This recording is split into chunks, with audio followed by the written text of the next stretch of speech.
Hello and welcome back to Operation Crypto. Today we will take a look at Tezos. When should you invest?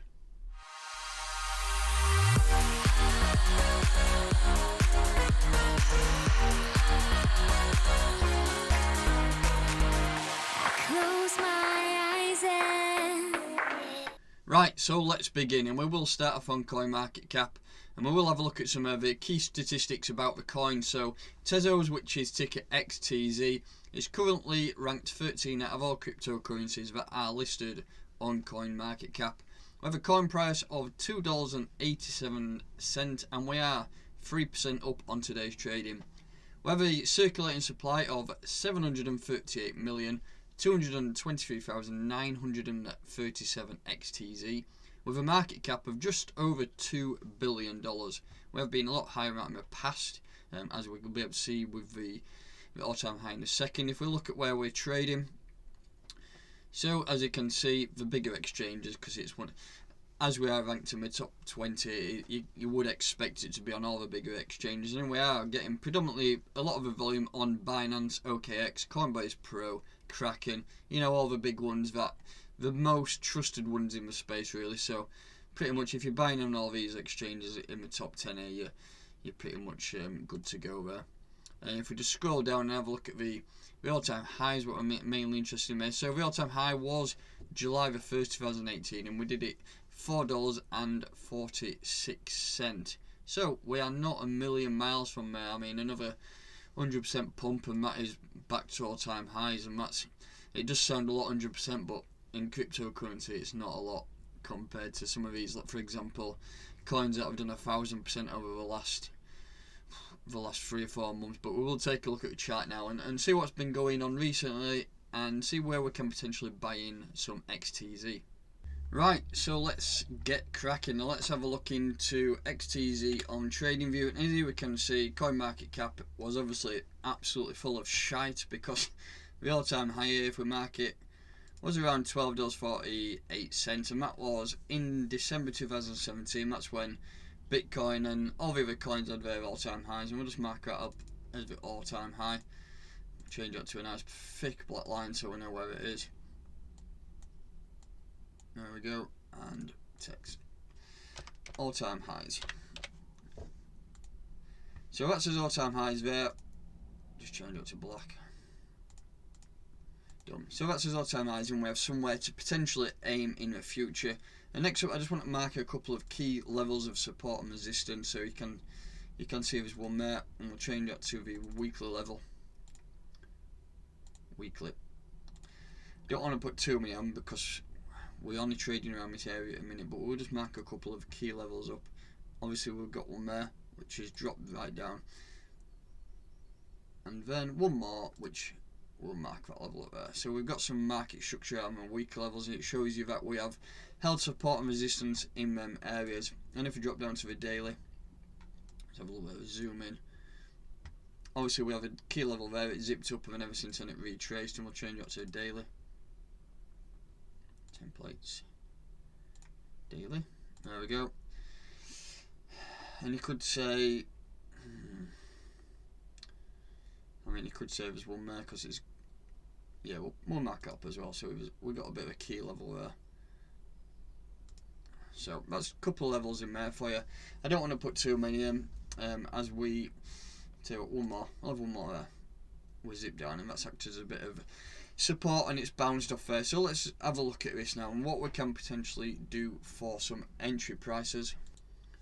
So we'll draw the Fibonacci on here, and it will give us a bit of a good idea of where we can potentially buy in as well. So we will take, remember 13th of March this year, then is when Bitcoin had that 57% dump, and everything else did follow it. But what I want to do is draw the Fibonacci from the lowest candle body and take it all the way up to the top, which we've had fairly recently over the last month. As you can see here, we're going to get some potential good points to get in. So we have started to come down a little bit.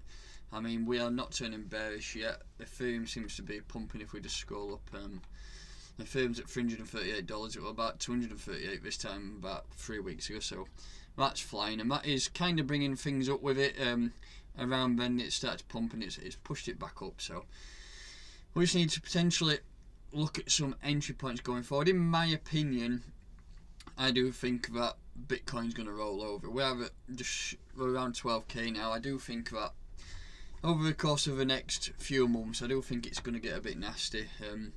With all that's going on in the world with the pandemic, there's no reason for BTC to be pumping. There's no reason for gold to be pumping. There's no reason for the SPX to be pumping. Everything's hitting all-time highs. I mean, the tech sector has been pretty much holding everything up, but it's got to come to an end at some point. The amount of money that the Federal Reserve is printing off is in the trillions, and that, if you look at the DJI, sorry, not the DJI, I'll just show you the DXY. That is the dollar. That is the cost of a dollar, so that is just going down and down, and that is going to drag everything with it eventually. So we just need to be wary that things could get messy. So in my opinion, what you need to do is potentially eye up some key levels. Where's my square?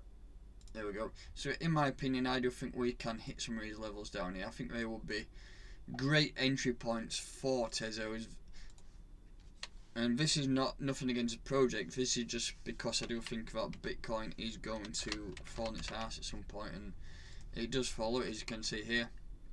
That's what happened. Bitcoin dump, and everything else did follow it, and Tezos is no exception. So I do think that we will come down to these levels at some point in the near future, possibly in the next 6 months. I'm a long-term positional swing trader, so I mean, I'm happy to sit around and just wait for the prices to come into my buy zone, and I will buy up what I can. With regards to BTC as a price, because a lot of people do trade in BTC, we will just draw the Fibonacci on there, and we'll see where we could potentially go. So 13th of March, actually we're not going to do that. We're going to take these lower bodies here, because that's a little bit too far back. Is it? In fact, we'll take that, yeah, we'll take that body there, and we'll go up to the top. This is Bitcoin value. Just go that across so we get a bit of an entry area. We've already come down quite a lot in BTC value, so I mean, you want to be targeting around these areas. If we move along there and take that top wick, and I think you could try and target some of them key levels there as a buy zone. So I do think that would work out. What you're talking there, 12,000 sats all the way up to 20. 18, 19, we'll move up to 25. I think 20,000 sats will be a great area, and we're not too far off on BTC value. And because BTC's been pumping, Tezos has been dumping in the BTC value, and that's been pretty much the same with all altcoins. They've been gaining traction in Tether value, but against the US dollar, they've been growing. As you can see, it's been quite a good rise, really. In a percentage, we'll just work it out. From yearly lows at 13th of March all the way up to the yearly highs, done a 263% price rise, and that's quite. I mean, if you did hold around them levels, I do think you should be selling around here now. I think that if we just put the Hitman on, see, this works out on market momentum, and it tells you when to potentially buy and sell, and we have been bullish ever since April really. And if you look along the timeline, well, it's not, yeah, it always switches momentum. It just does not stay in that momentum going bullish forever. And I do think that coming down here, we're going to get a bit of a bearish indicator, and everything's going to start dropping down. If we just put my EMAs on, and you can see, I think, yeah, that level is going to come down. We're going to get across, and I do think we're going to start to reject, and that's the same across all cryptocurrencies, all altcoins. We're going to just come to a head when we get some EMA crosses. The indicators will turn bearish, and I think that could be the end of this mini alt season that we had. It's been great because, as you see here, Tezos is in 263% price rise. There's been coins out there that have done 1,000% price raises, so I do think that now we are kind of topping out. I mean, it could go the other way, we could go up, but even no matter how high we get, I do think we're still going to turn bearish at some point. So yeah, that is my analysis for Tezos. Just some areas where you could potentially buy in. have some orders down here. If it does not hit, then you've not lost anything. Just buy further up, but there's no harm in having some orders in down here and catching them wicks. You never know, it might go lower, but them areas on there will be great investment opportunities for the future. So if you can get in, what's that? There's anywhere from $1 all the way up to $1.80. And then knowing that's been up to $12 before, that's an easy 10x there straight away. So yeah, that will wrap it up for today's video. Please make sure you do drop anything you need to know in the comments. I will get back to you. Please do like the video, subscribe to my channel, help me out a lot, and I will catch you next time.